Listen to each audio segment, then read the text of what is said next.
হবিগঞ্জে জুলাই পদযাত্রায় হামলার ঘটনায় ছাত্রদলের সভাপতিকে গ্রেপ্তার করেছে র্যাব।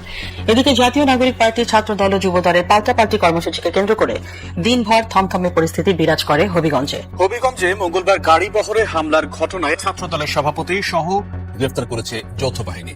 হাসনাত সাদিস নাহিদ ইসলাম এনসিপির শীর্ষ নেতৃত্বের বিরাট বিজয়।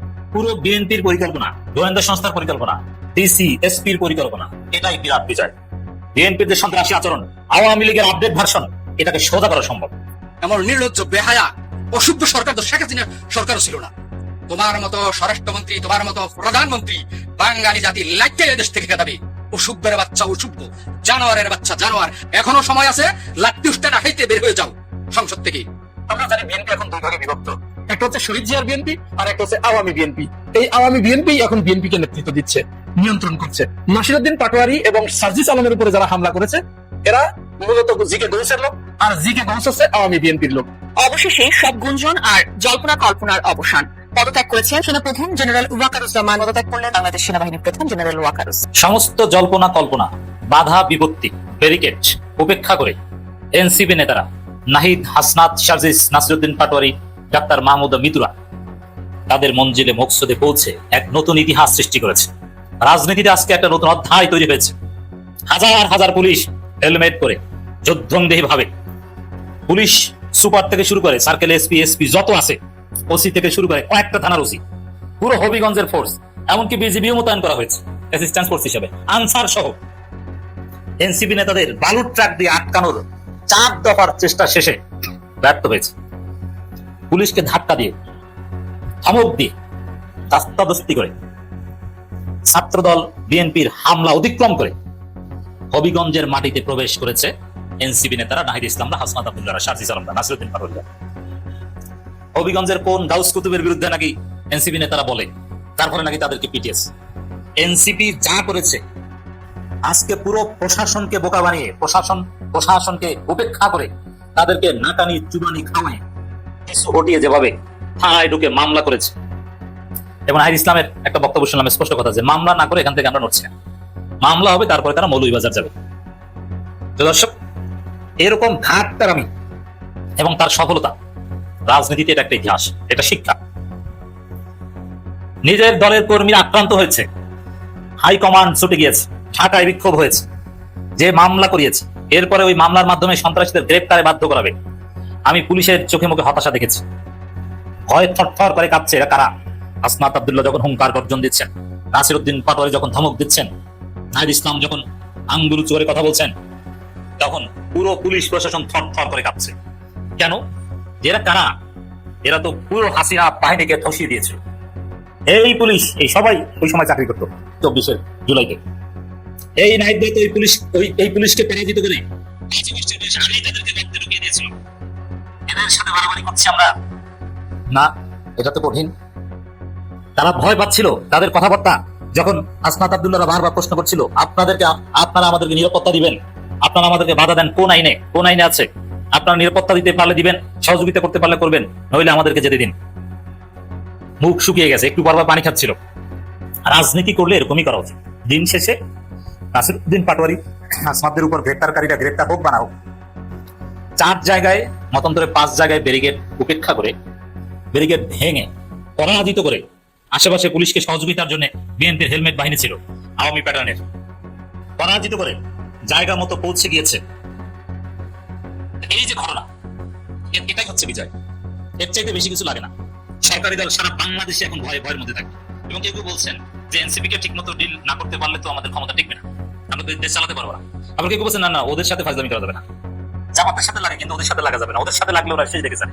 আর জামাতকে মারলে তখন কানতে কানতে আল্লাহর কাছে বিচার দিয়ে ঘরে ফিরে যায়। যদি আল্লাহ যেদিন ধরবেন, আল্লাহর কাছে বিচার দেওয়াটা যদি কবুল হয়ে যায়, এর চাইতে বড় কোনো বিচার আর নাই। কিন্তু রাজনীতিতে মায়ের বদলে মায়ের আপনাকেই দিতে হবে। আল্লাহ সব শাস্তি ইনস্ট্যান্ট দেন না। আজকে যা দেখিয়েছে নাসিরউদ্দিন পাটোয়ারি, সত্যি এটা একটা ইতিহাস সৃষ্টি। এটা বিরোধী দলীয় রাজনীতির একটা মাইলফলক হয়ে থাকে। মানে যারা আক্রমণ করেছেন তারাই আসলে এটা ভিডিও করছেন পোস্ট করবার জন্য, যে দেখো আমি কি পারি, সামনে কমিটি হবে, পদ পদবি আছে। এক্স্যাক্টলি সেম জিনিসগুলো কিন্তু আমরা আওয়ামী লীগের সময় দেখছি।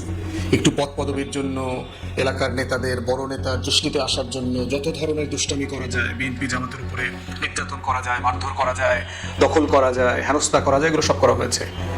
এখন সেটা করে আসলে আওয়ামী লীগের লাভটা কি হয়েছে? এই বীর পুরুষদেরকে আসলে তো আমরা কোনো কাজে তো দেখি নাই। এই সকল বীর পুরুষ যারা 5 তারিখের পরে সাডেনলি অনেক মানে সহ্য বীর্যের অধিকারী হয়ে এক একজন আলেকজান্ডার দ্য গ্রেট হয়ে গেছেন। বেগম জিয়াকে যখন এক কাপড়ে ক্যান্টনমেন্ট থেকে বের করে দেওয়া হয়েছিল, তখন এই ধরনের বীর পুরুষরা, আপনারা লক্ষ লক্ষ বীর পুরুষরা কোথায় ছিলেন? যখন ম্যাডামের বাসার সামনে বালু ট্রাক দিয়েছিল, ম্যাডাম যখন মার্চ ফর ডেমোক্রেসিতে দরজা থেকে বের হওয়ার চেষ্টা করছিলেন, উনি বের হতে পারেন নাই, তখন আপনাদের এই লক্ষ লক্ষ বীর পুরুষরা কোথায় ছিলেন? গত 17 বছরে আপনাদের বীর পুরুষত্ব তো আমরা দেখেছি। স্লোগান করে বেগম জিয়া, খালেদা জিয়া করতে করতে ম্যাডাম জিয়াকে আপনারা ওই পুরান ঢাকায় চানখারপোলের জেলখানায় দিয়ে আসছেন, কাশিমপুর কেরানীগঞ্জে দিয়ে আসছেন, কোর্টে নিয়ে গেছেন, দিয়ে গেছেন। তো এই বীর পুরুষত্ব আসলে বিএনপির কি লাভ হয়েছে?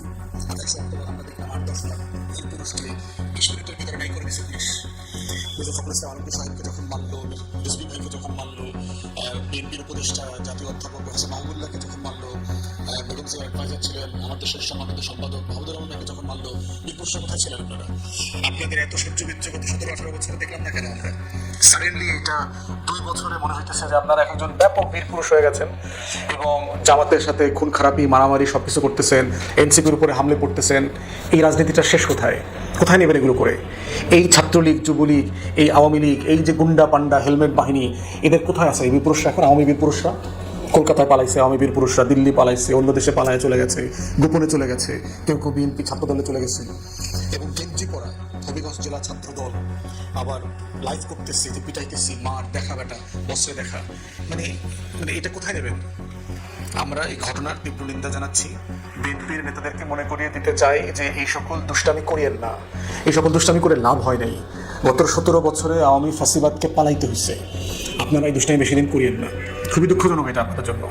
এবং মাথায় রাখেন 2001 থেকে 6 সালে কিন্তু আমরা দেখেছি যে বিএনপি নেতাকর্মীদের অরাজকতা, আচরণ, বেপরোয়া আচরণ, বেগম জিয়া বাধ্য হয়ে র্যাপ করছেন, নিজের দলের হাজার হাজার নেতাকর্মীকে খুন করিয়েছে সে র্যাব বাহিনীকে দিয়ে। অথবা এটা মাথায় রাখিয়েন, র্যাব কিন্তু বিএনপি বানাইছিল। আপনারা যে লেভেলের পাড়া বেড়েছেন এটা কিন্তু আউট অফ কন্ট্রোল হয়ে যাচ্ছে। এবং মাননীয় প্রধানমন্ত্রী, স্বরাষ্ট্রমন্ত্রী তো দেশে আছেন কিনা তো বুঝতে পারছি না, উনি তো আছেন এই সালামকে কীভাবে বাঁচানো যাবে, চুপ্পুকে কীভাবে সেফ এক্সিট দেওয়া যাবে, এসব কাজ নিয়ে উনি ব্যস্ত। কিন্তু দেশের আইনশৃঙ্খলা পরিস্থিতি যে ভয়াবহ অবস্থা, তাকে লুক আফটার করবার কোনো দায়িত্ব আমরা মাননীয় স্বরাষ্ট্রমন্ত্রীকে দেখতে পাচ্ছি না। এরপরে হচ্ছে নিজ দলের নেতাকর্মীদেরকে নিয়ন্ত্রণ করবার কোনো বক্তব্য দেখতে পাচ্ছি না মাননীয় প্রধানমন্ত্রীর পক্ষ থেকে। পুরোপুরি নিশ্চুপ অবস্থায় আছেন। সারা দেশে আপনার নেতাকর্মীরা যে পরিমাণ অরাজক আচরণ করতেছে, দিব্যি, লুটপাট, চাঁদাবাজি, গুন্ডামি, আর যে বক্তব্য দিয়েছে এই বক্তব্য আবার আপনারা সত্য প্রমাণিত করলেন। চুয়াডাঙ্গার থেকে না ঝিনাইদা কোথায় গেল, নাসিরের বক্তব্য দেওয়ার পরে নাসিরের উপরে আপনারা এর আগে আক্রমণ করেছে বিএনপি, ছাত্র দলের লোকজন, যুব দলের লোকজন, এক্স্যাক্টলি সেম জিনিস এখানে গিয়ে করলো। ওখানকার স্থানীয় বিএনপি নেতা জি.কে. গাউস ওনার বিরুদ্ধে বক্তব্য দিয়েছে, তো ওনার লোকজন এসে পিটাইছে। তো আলটিমেটলি তো নাসিরদের অথবা এনসিপি নেতাদের বক্তব্য তো সত্য প্রমাণিত হয়েছে যে আপনারা এক এক জায়গাতে এক একটা মাফিয়া হয়ে আসছেন, গুন্ডামি, বদমাইশি সব করতেছেন, মারধর। আওয়ামী মাফিয়াদের কথা একটু মাথায় রাখিয়েন। হাজী সেলিম সাহেব কোথায়? আওয়ামী মাফিয়া শাহিম ওসমান কোথায়? আওয়ামী আরও যারা মাফিয়া ছিল বিভিন্ন জেলায় উপজেলায়, নিজাম হাজারি কোথায়? সেসব মাফিয়া, আওয়ামী মাফিয়া আজম নাসির চট্টগ্রামে কোথায় তারা? আর আপনারা এত বড় শেড কে হয়েছেন আপনারা যে আপনাদের সমালোচনা করা যাবে না? কি ধরনের গণতন্ত্র এটা? আপনারা রাজনীতি করেন, সরকারি দলের এমপি মন্ত্রী আবিজাবি, আপনাদের কিনে কথা বলা যাবে না? মানে এইভাবেই তো ফ্যাসিবাদ তৈরি হয়েছে, আওয়ামী ফ্যাসিবাদ। অতএব মাথায় রাখিয়েন, বাংলাদেশ কিন্তু বদলে গেছে। বাংলাদেশের গণমাধ্যম, আইনশৃঙ্খলা বাহিনীকে যেভাবে নিয়ন্ত্রণ করে আওয়ামী লীগ হাসিনা পেরেছে, তার 10% পারবেন না। এখনো গণমাধ্যম আওয়ামী টাইপের লোকদের হাতে, এখনো হচ্ছে আইনশৃঙ্খলা বাহিনী, বাংলাদেশের ব্যুরোক্রেসির বিশাল অংশ আওয়ামী ফাঁসিবাদের দোসর, দালাল, চাটুকার ছিল, তারাই আছে। তারা কিন্তু জিন্দাবাদের লোক হয়ে যায়নি। চুপ্পু গিয়ে সংসদে জিন্দাবাদ বলছে মানে চুপ্পু জিন্দাবাদের লোক হয়ে যায়নি, এটা মাথায় রাখিয়েন। তো এই পুরো খাসলতটা হচ্ছে আওয়ামী পড়া। তো আমরা চাইবো না শহীদ জিয়ার রাজনৈতিক দল, জাতীয়তাবাদী দল হিসেবে এই কাজগুলো আপনারা করেন। বাংলাদেশের সকল রাজনৈতিক দল, সংসদে যারা পক্ষে বিপক্ষে আছেন, তারা সবাই শহীদ জিয়ার রাজনীতিতে বিশ্বাসী, জাতীয়তাবাদী রাজনীতি করে। তাদের ভিতরে আমাদের সবার মধ্যে মানে ভিন্নতা থাকতে পারে, কিন্তু মোটা দাগে আমরা সবাই ঐতিহাসিক শহীদ জিয়ার রাজনীতি করি যার জায়গা থেকে। অতএব এইরকম একটা ক্যানভাস বিএনপি কোনোদিন পায় নাই। এই ধরনের ডিসেন্ট, ভদ্র, জমিন বিরোধী দল বিএনপি কোনোদিন পায় নাই। আপনি কেন তাকে উস্কাচ্ছেন? কেন নিজ দায়িত্বে অজনপ্রিয় হতে হচ্ছেন, কি লাভ এটা করে আপনার? তাই আমরা আশা করতেছি সারা দেশে বিএনপির নেতাকর্মীদের বেপরোয়া আচরণকে নিয়ন্ত্রণ করা হবে, এবং এগুলো করে যেটা হচ্ছে আপনি আপনার দলকে, আপনাদের দেশ শাসন করবার সক্ষমতাকে প্রশ্নবিদ্ধ করছেন। এই যে বালু ট্রাক বসাইলেন, তারপরে ট্রাক্টর বসাইলেন, পুলিশকে দিয়ে 144 জারি করাইলেন, কেন? অপ্রয়োজনীয় একটা কাজ করলেন না? সিম্পলি একটা দল গেছে পদযাত্রা করে, সিম্পলি ওখান থেকে বের হয়ে চলে যাবে আরেকটা জেলায় চলে যাবে, সেখানে আপনি আননেসেসারি এই ক্যাওয়াসটা ক্রিয়েট করলেন, যার পুরো দায় সরকারি দলের গুন্ডা পান্ডাদের। এবং এখন পর্যন্ত দেখলাম না পত্রিকাতে যাদের ছবি আসছে, ভিডিও আসছে, কাউকে গ্রেফতার করা হয়েছে। সিম্পলি আওয়ামী লীগের স্টাইল আপনারা ফলো করছেন। অতএব আমরা আশা করছি আপনাদের বোধোদয় হবে। সবাই বলছে অল্প দিনের সরকার, মাত্র 5 মাস 6 মাস হয়েছে, কিন্তু আপনাদের আমল নামা তো 5-6 মাসের মতো লাগতেছে না। আপনাদের খাইসলত তো, আওয়ামীপনার যে খাইসলত দেখতে পাচ্ছি, এটা তো মনে হচ্ছে কয়েক যুগের খাইসলত। অতএব এইখান থেকে দয়া করে সরে আসেন, একটা গণতান্ত্রিক রাজনীতি করি। মুখের বক্তব্যের প্রতিবাদ মুখ দিয়ে করতে হবে, সেটা যত শক্ত ভাষায় হোক, সেটা কোনোভাবে গায়ে হাত তোলা পর্যন্ত যেতে পারবে না। এটার জন্য প্রতিবাদ হইতে পারে, মানববন্ধন হইতে পারে, মিছিল হইতে পারে, কিন্তু গায়ে হাত তোলা যাবে না। এটাই গণতন্ত্র। ফৌজদারি অপরাধ করেছেন আপনাদের দলের নেতাকর্মীরা, রাষ্ট্রীয় পৃষ্ঠপোষকতায় করেছেন। পুলিশকে বলছি, আইনশৃঙ্খলা বাহিনীকে, গত 16 বছরে কি আপনাদের শিক্ষা হয় নাই? 24-এর গণ অভ্যুত্থান দেখে কি আপনাদের শিক্ষা হয় নাই যে আসলে আপনারা যে এই যে দলীয়পনা করতেছেন, এটা আরেক ধরনের আওয়ামীপনা? এই ধরনের মানে ছলচাতুরি করা, সরকারের চাটুকারিতা করা, এগুলো যে লাভ হয় নাই? জনগণ যেগুলো বুঝে, আপনাদের আচরণগুলো যে প্রশ্নবিদ্ধ, পেশাদার না। সো দয়া করে সবাই মিলে রাষ্ট্রটাকে নষ্ট করে দিয়েন না। মানে সবাই মিলে এখন দায়িত্বটা হচ্ছে যার যার জায়গা থেকে দায়িত্বশীল পেশাদার আচরণ করবার মধ্য দিয়ে বাংলাদেশটাকে এগিয়ে নিয়ে যাওয়া। এটাই আমাদের লড়াই, এটাই জুলাইয়ের অঙ্গীকার, এটাই জুলাই জাতীয় সনদ, এটাই হচ্ছে গণভোটের গণরায়, এটাই হচ্ছে ঐকমত্য কমিশন, আমাদের সংগ্রাম, লড়াই, 1400 শহীদের শাহাদাতের রক্ত, সবকিছু মিলে আমরা একটা